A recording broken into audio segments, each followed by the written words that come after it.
So it's been 2 years. I think August 19th, it said, was the last day I played this. So it has been a good long while. However, I had a ton of fun playing this game back in the day.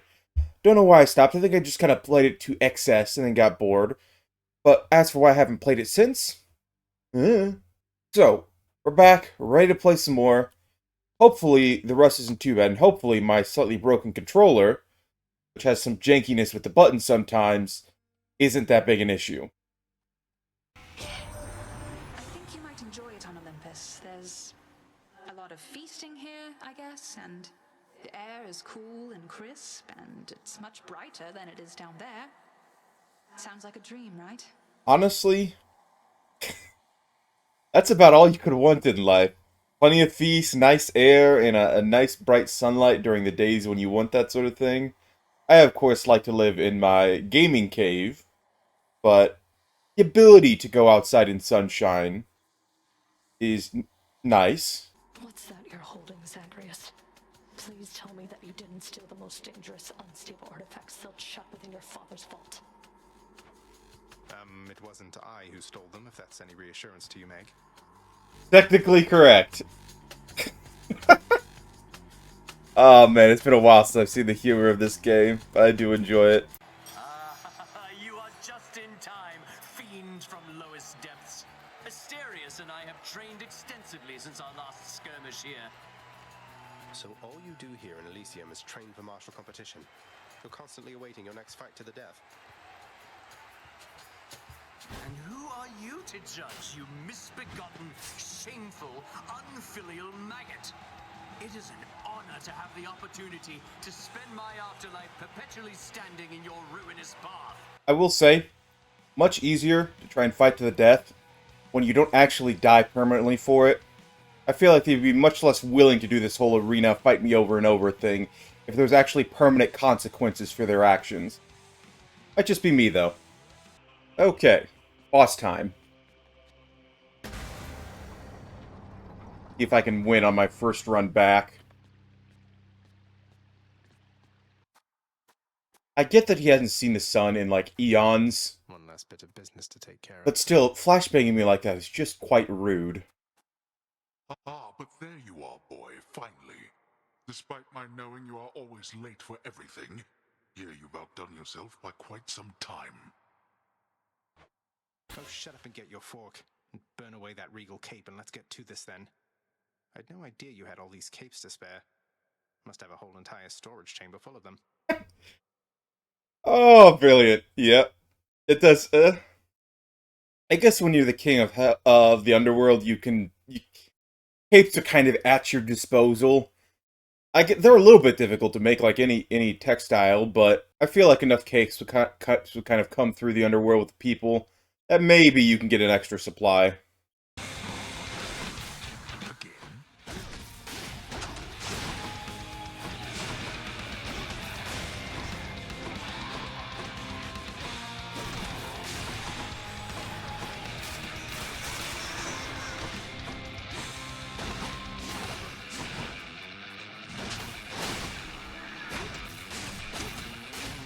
Now, I have something for you.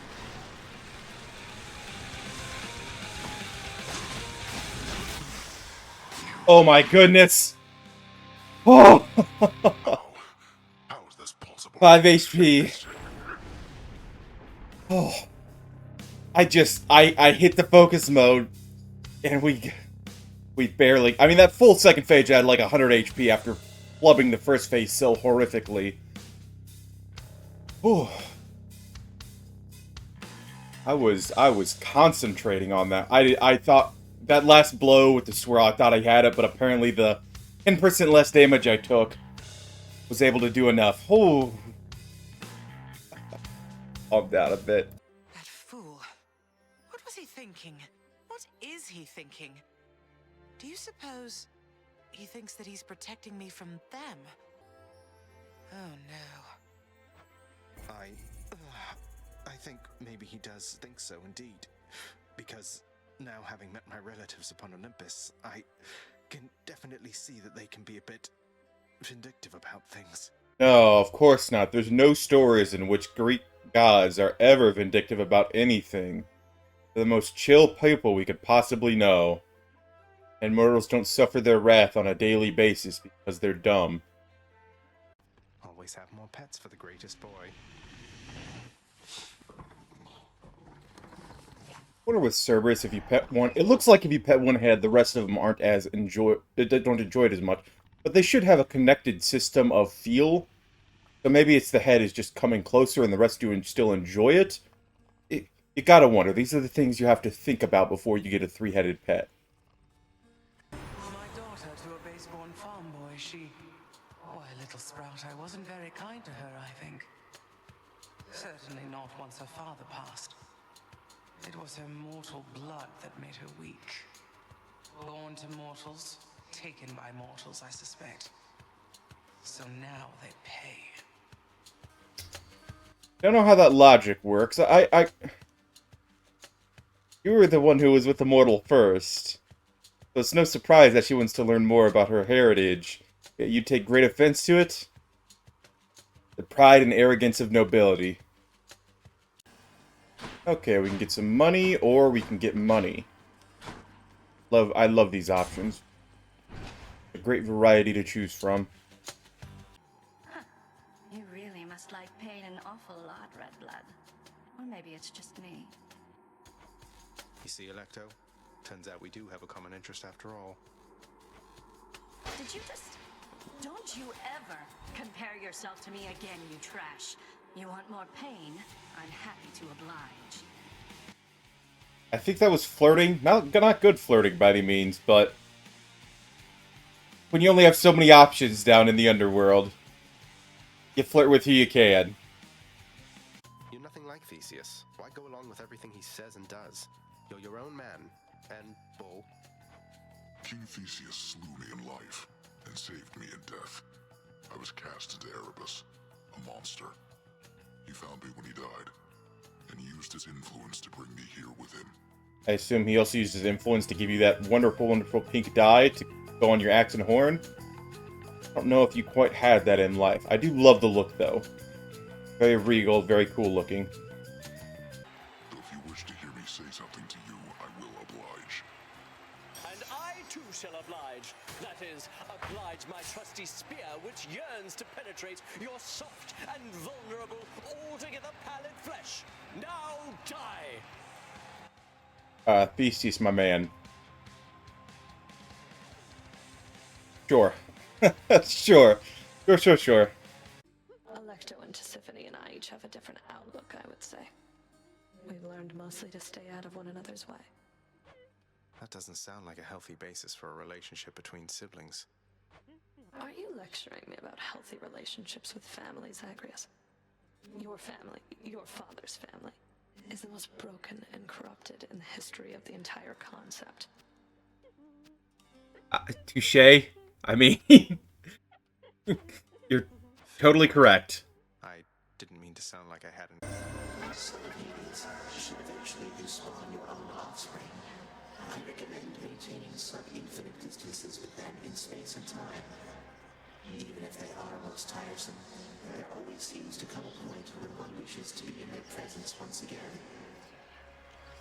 Honestly, maintaining sub-infinite distances for most everything is probably a decent idea.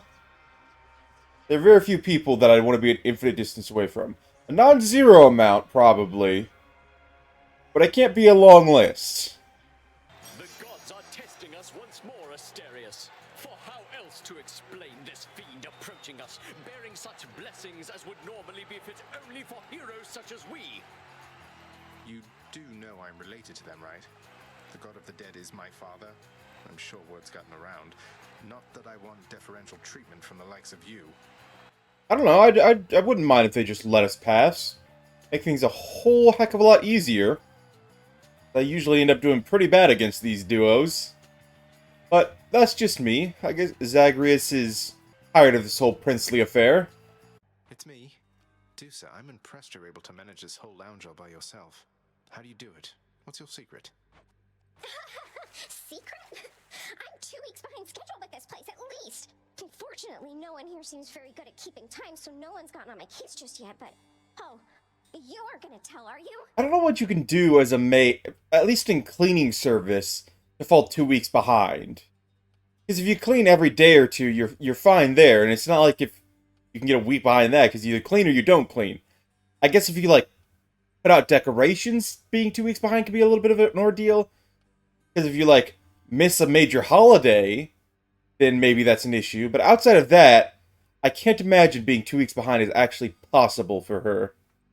That fool is trying to protect me even now.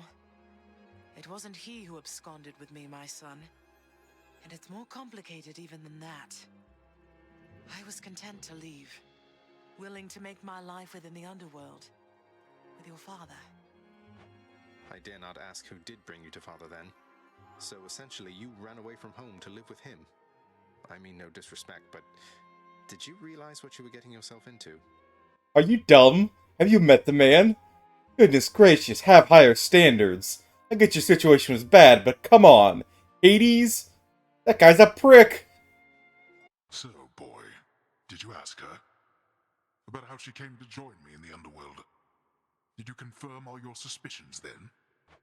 You didn't drag her down to hell yourself, apparently. You're not going to tell me who did, though I can well imagine. Your brothers got to reign forever on Olympus while you got sent down into the underworld. So they gave you a consolation prize, didn't they? Why do we have to keep, like, not telling people how things work? Why can't you just speak? Have a conversation about what's going on. Instead of me going, hey, here's how I think it works, him going, and then going to speak to my mother and going, hey, I think this is what happened. She goes, no, that's not right. But not telling me how it actually worked. And then we repeat the process over and over and over again. Being very irritating, very annoying. One of my parents just need to tell me how things happened. Not like the world's gonna end if that is the case. Thanks for watching. I hope you all enjoyed. Feel free to follow links down below if you want to see some of my content, and I will see you all next time.